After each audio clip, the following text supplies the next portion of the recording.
basically all problems, like everything comes back to management. So if a target was achieved, it's management's result. If Yeah. something wasn't achieved, it's management's fault. And that was drilled in literally every day. Alrighty, so joining me on the call today, I have Jean-Luc from Venn Creative. So welcome to the call, John. Thanks for having me, David. So tell me maybe a bit about yourself, because normally we're talking with the owner of the business, but today we're talking with head of sales. So maybe give us a bit of background for you and the company. Yeah, absolutely. So my background, so the last 5 years I've worked in finance, so head of sales, and I finished up managing a team of about 30, and that was 3 teams. And I Yeah. joined Venn earlier this year in January. So it's been an interesting couple of months, David, as you can imagine. But yeah, joined the team. I manage the sales on my own at the moment, Yeah. but was hired to grow the team, moving forward. But you didn't see this coming. No, I knew it was going to be tough, but this is a whole new approach to tough. Yeah, absolutely. So tell me a bit about, so not only yourself, but the company. What are you guys doing to navigate the current environment? Yeah, so Venn is a multi-service digital agency. Yeah. So web design, web development, custom builds. So Yeah. we customize all of the coding and development, Right. as well as marketing elements. So SEO, search engine optimization, Yeah. social media marketing, other forms of marketing, EDMs, content, etc., etc. Great. The way that we're sort of navigating, so I guess we're one of the fortunate industries where we've actually been really busy over the last couple of months. Absolutely.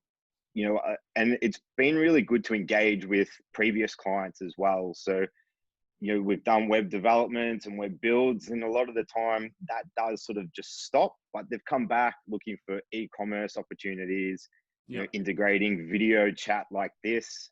Yeah. So there's been a lot of repeat business, which has been fantastic, Mm-hmm. and a lot of new inquiries, so new sales, which is where I'm looking at. But I've sort of spread my expertise and my time across both current and previous clients. Right. So tell me about the opportunities you see in the marketplace right now. It's a good question, and there's a lot. I think it's a really interesting time.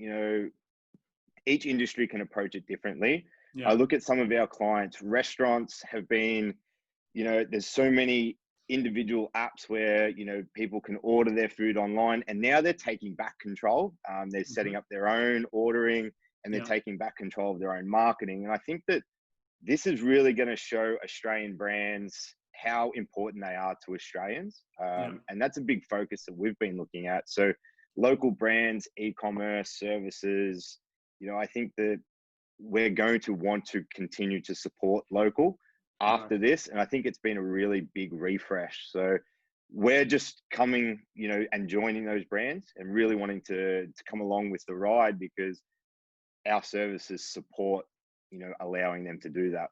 Yeah. Gotcha. So what are the priorities for the business right now? The priorities has been really about efficiency, to be Yeah. honest.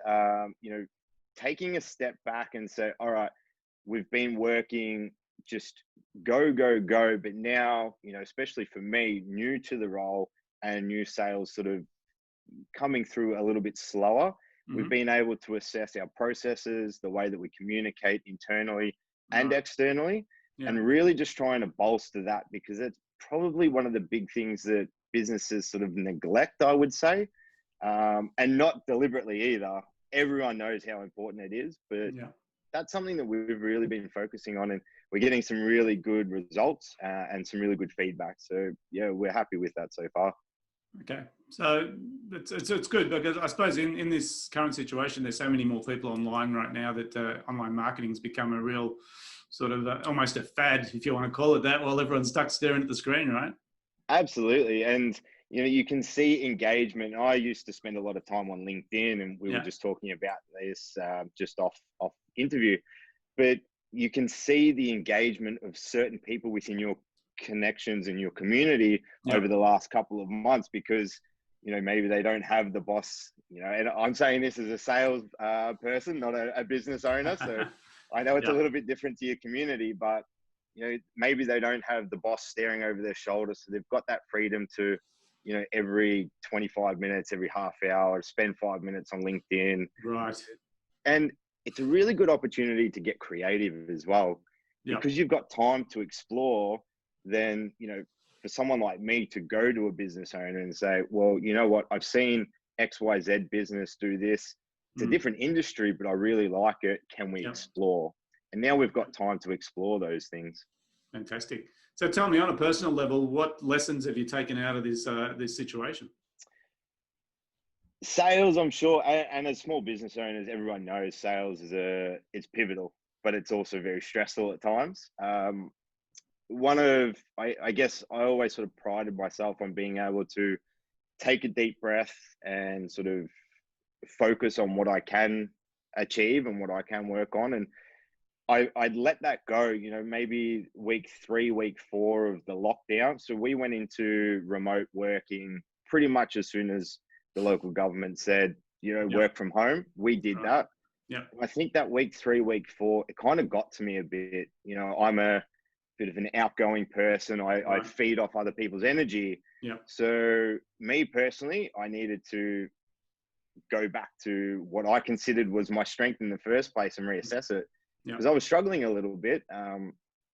But it's just about taking that time. And, I was concerned because I was new that maybe my performance wasn't good enough, and I wasn't sure how I was going to sort of get through. And plenty of friends in sales were feeling the same way.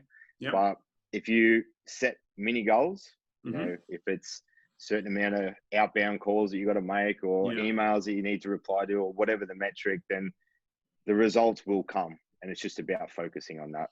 Yeah, so I suppose it's a leveling effect, isn't it? When something like this happens to the whole of the world.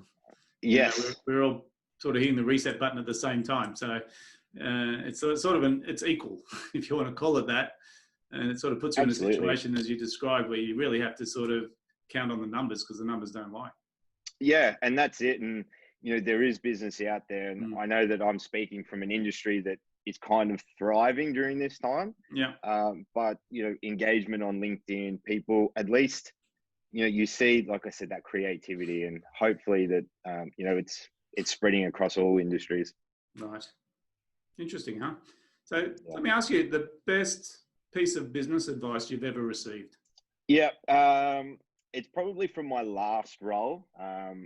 Again, I was head of sales and reporting directly to the CEO. Yeah. And it was, basically all problems, like everything comes back to management.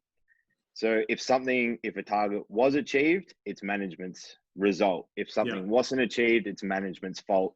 And that was drilled in literally every day. But I apply it to an individual approach, where if something doesn't come out the way that I want it, I need to reassess my messaging, my communication, before allocating blame. It always needs to come back. So that's the way I approach it. And I'm looking to expand and grow a team here. And that's the way that I will approach managing a team, because it's easy to turn around and say it's their fault. But this really drilled it back in and said, no, it's all your fault. You're the one who gets the pat on the back.